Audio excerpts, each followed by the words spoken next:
Leo ni katika procedure za kufundisha wanasheria. Kwa jina la kitaalamu tunaita moot court. Maana yake ni mahojiano kama yanavyokuwa mahakamani kwa kesi ya kufikirika, na makusudi yake ni kuwezesha vijana ambao wanajifunza, ambao wako kwenye tasnia ya sheria, waweze kumudu na kuhimili mahojiano kwa kuzingatia namna ya kuapply sheria mahakamani. Na kwa maana hiyo ni kwamba wanajenga uwezo wao wa kuweza kutetea kesi katika mazingira ya mahakama, na katika hiyo process ya kutetea kesi maana yake ni wanajiandaa kwa kusoma kesi nyingine ambazo zitawasaidia katika kile ambacho wanataka mahakama isikie kuhusu yule wanayemtetea. Hili ni jambo jema sana, tena ningefikiria kwamba pamoja wanaohusika hapa ni wanasheria tu. Wakati mwingine katika mazingira halisi ya huko duniani, kesi haihusishi tu tasnia moja. Inaweza ikawa kesi, kwa mfano topic ya leo inahusu mambo ya kodi za kimitandao. Sasa unapoongelea kodi, kuna uhasibu ndani yake, kuna utaalamu wa kodi pia ndani yake, na kuna sheria.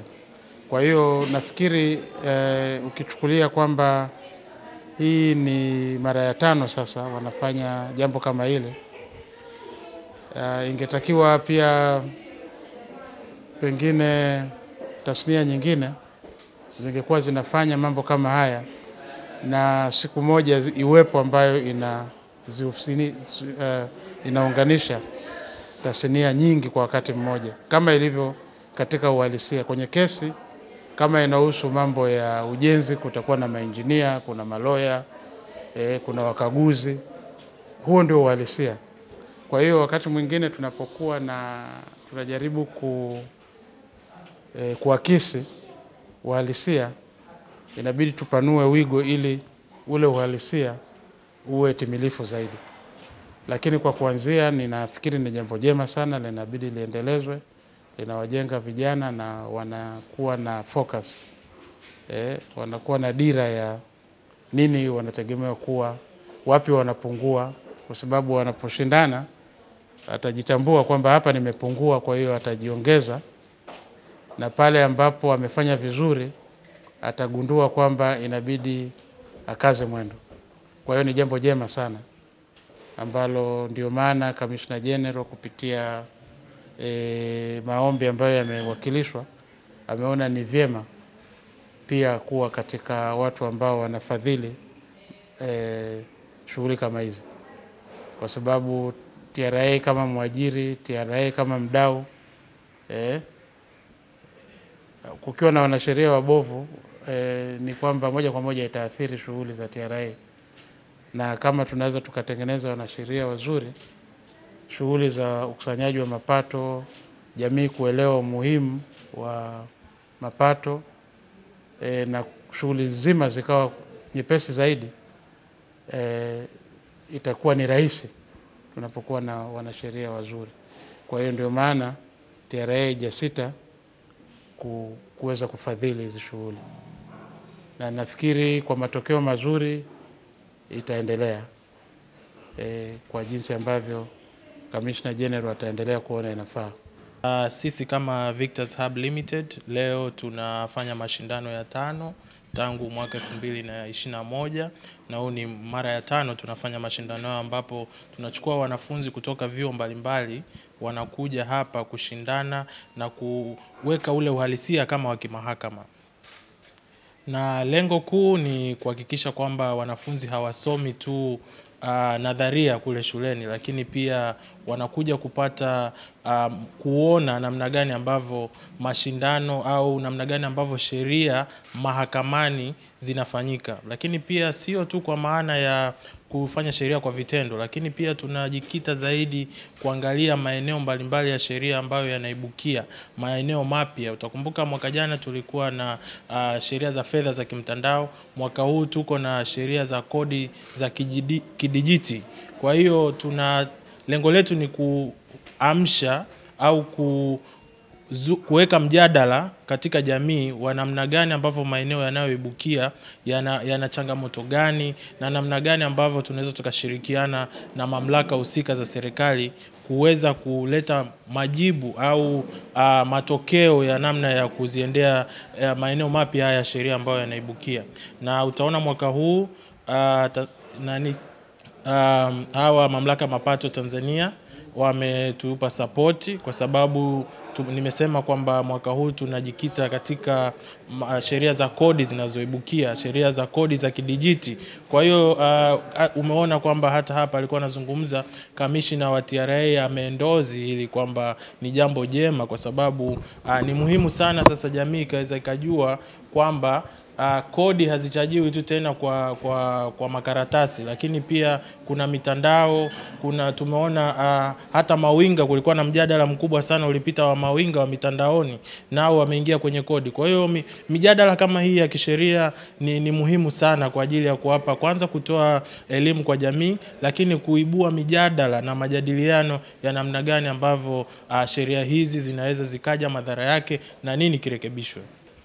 Tunachukua timu 10 kutoka vyuo tofauti tofauti, kwa hiyo tunawashiriki kwa maana idadi ya wanafunzi ni wanafunzi 20, lakini tuna timu 10. Tangu tumeanza mwaka 2020, kwanza tumeonesha vipaji bora sana ambavyo vinapatikana Tanzania, vinapatikana kwa upande wa sheria, vinapatikana katika platform hii. Na nikikwambia kama nilivyosema pale, zaidi ya wanafunzi 1000 wameshiriki katika mashindano, aidha kwa njia ya mawasilisho au kwa njia ya mdomo. Na tayari kama nilivyoeleza, tayari tuna wanafunzi au waliopita wengi ambao wako katika mashirika mbalimbali wanafanya kazi katika mashirika makubwa ya kikodi, wanafanya kazi katika makampuni ya uwakili makubwa na ya kimataifa. Kwa hiyo tunaona kwamba hii ni platform ambayo kwanza inaonyesha nani mwenye ujuzi, na pia inawapa platform wale wenye ujuzi kuonesha ujuzi wao.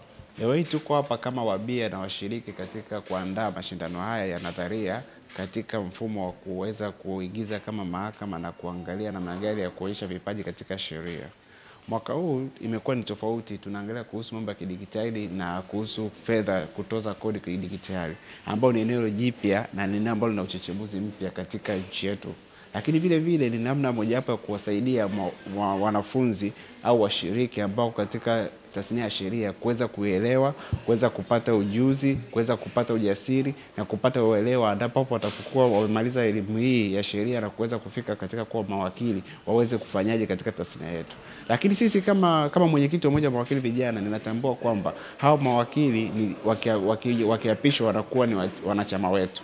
Kwa hiyo tunaanza kukaa na kuandaa tokea wakiwa huko kwenye vyuo, ili kusudi siku ambao wanakuja kuwa mawakili waweze kuwa kwenye mtiririko mzuri na kuweza kukuza tasnia yetu ya sheria. Kwa hiyo hili ni jukumu mama kwetu. Lakini jambo jingine ambalo naweza nikalisema ni kwamba mwaka jana mimi nilihudhuria hapa, pia nilialikwa, lakini niliona kuna watu wengi sana ambao mwaka jana walikuwepo na walishinda, na mwaka huu nao wapo. Lakini katika kuweza kuweka katika vyuo vyote hivi vya sheria kuleta pamoja ni mojawapo ya mafanikio makubwa sana. Lakini pia kubadilishana uzoefu, ujuzi na kuweza kujua namna gani tunaweza tukafanya katika tasnia yetu ya sheria kwenye mambo kama haya. Kwa hiyo hayo ni mambo ambayo yaliyopo na yanaweza kujitokeza. Sisi kama chama cha mawakili wa Afrika Mashariki tuna furaha kushirikiana na wenzetu wa Victoria Attorneys kwenye maandalizi ya mashindano haya, na kikubwa ambacho sisi tunakisemea kwenye mashindano haya ni kuendelea kuwahimiza wanasheria vijana kuona fursa katika mtangamano wa Jumuiya ya Afrika Mashariki.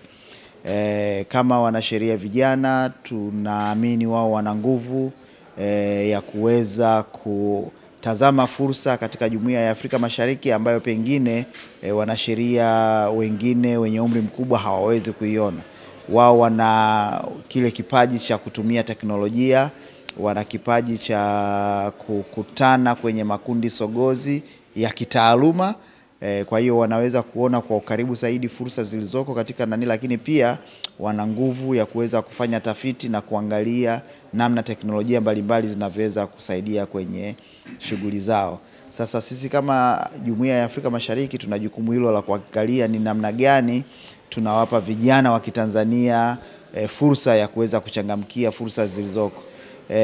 Kwa mahali pengine ukiwaangalia wenzetu kwenye Jumuiya ya Afrika Mashariki, hasa Kenya na Uganda na hata Rwanda, wao wamekuwa wanakimbilia sana hizi fursa zikijitokeza, na wamekuwa wanashiriki mashindano sio tu ya ndani ya nchini kwao, lakini pia na fursa za kushiriki mashindano kama haya ambayo tunayaandaa katika nyanja za kimataifa.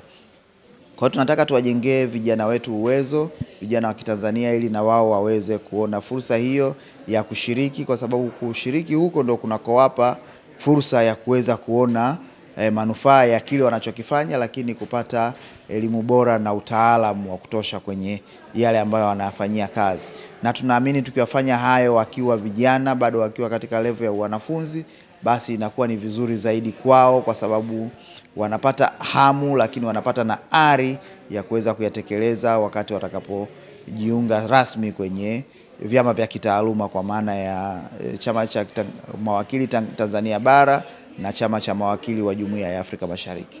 So mimi kama mshiriki ambaye naweza kusema mwaka 2023 nilishiriki nikiwa katika nafasi ya mshindi wa pili, na mwaka 2024 nilishiriki nikiwa katika nafasi ya mshindi wa kwanza.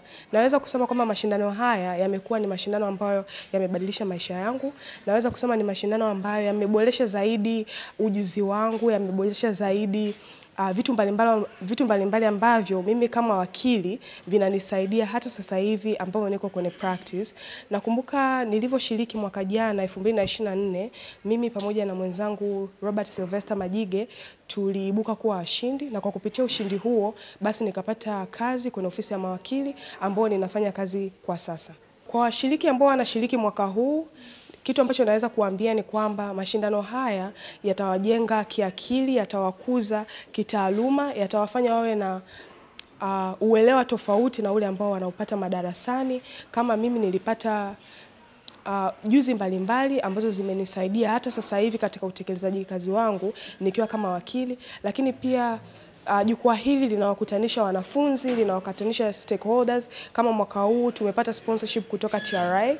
Kwa hiyo kwa sponsorship hiyo wanafunzi wanapata opportunity ya kukutana nao moja kwa moja, kupata nafasi ya kukutana na watu ambao wameshatangulia kwenye profession, kuweza kuwa mentor, lakini kuweza kuwatoa katika hatua moja ya kuwa wanafunzi, lakini pia kuingiza katika ajira.